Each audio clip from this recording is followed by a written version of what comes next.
एक लड़का था जो देख नहीं सकता था। ये लड़का भीख मांगकर अपना जीवन गुजारता था। एक दिन ये अंधा लड़का हर रोज की तरह एक बड़ी सी बिल्डिंग के आगे बैठकर भीख मांग रहा था। उसी समय वहां से एक अनमोल नाम का लड़का गुजरता है और इस अंधे लड़के को भीख मांगता हुआ देखता है। अनमोल उसी बिल्डिंग में एक ऑफिस में काम करता था। जब अनमोल ने देखा कि ये लड़का भीख मांग रहा है तो वो उसकी मदद करने के लिए उसके पास पहुंचता है।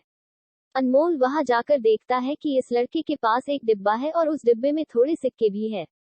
कुछ लोग आते हैं, इस लड़के को पैसे देते हैं और कुछ लोग उसे बस देखकर ही चले जाते हैं। अनमोल ने ये भी देखा कि इस लड़के के पीछे एक बोर्ड लगा हुआ था जिस पर लिखा था कि मैं एक अंधा लड़का हूँ, मेरी मदद कीजिए। ये सब देखकर अनमोल अब ये सोचने लगा कि इस दुनिया में भी बड़े कमाल के लोग हैं, जिसे मदद की जरूरत है उसे कोई नहीं करता है। उस बोर्ड पर जो लिखा था उसे वो मिटा देता है और उसकी जगह पर और कुछ लिख देता है।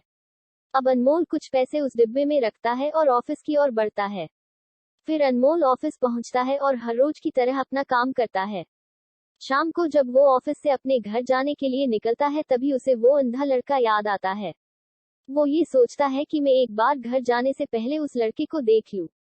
मेरे लिखने की वजह से उसके जीवन में कोई बदलाव आया है कि नहीं। वो अब उस अंधे लड़के के पास जाता है। उसके पहुंचते ही वो लड़का खड़ा हो जाता है। वो कहता है कि भैया, मैंने आपको आपके आने की आहट से ही पहचान लिया।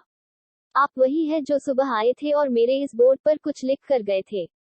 मैं आपको सिर्फ इतना पूछना चाहता हूँ कि आपने ऐसा क्या लिखा था मेरे बोर्ड पर कि जो भी यहाँ से गुजरता है वो मुझे कुछ ना कुछ देकर ही जाता है। अनमोल ने कहा कि मैंने जो तुम्हारे बोर्ड पर लिखा हुआ था उसे मिटा दिया। तुम्हारे बोर्ड पर लिखा हुआ था कि मैं एक अंधा लड़का हूँ, मेरी मदद कीजिए, मैंने उसको मिटा दिया और ये लिख दिया कि आज का दिन बहुत खूबसूरत है, लेकिन मैं देख नहीं सकता हूँ। हम ये बड़ी आसानी से समझ सकते हैं कि पहले जो लिखा था और बाद में अनमोल ने जो लिखा उसमें काफी अंतर था।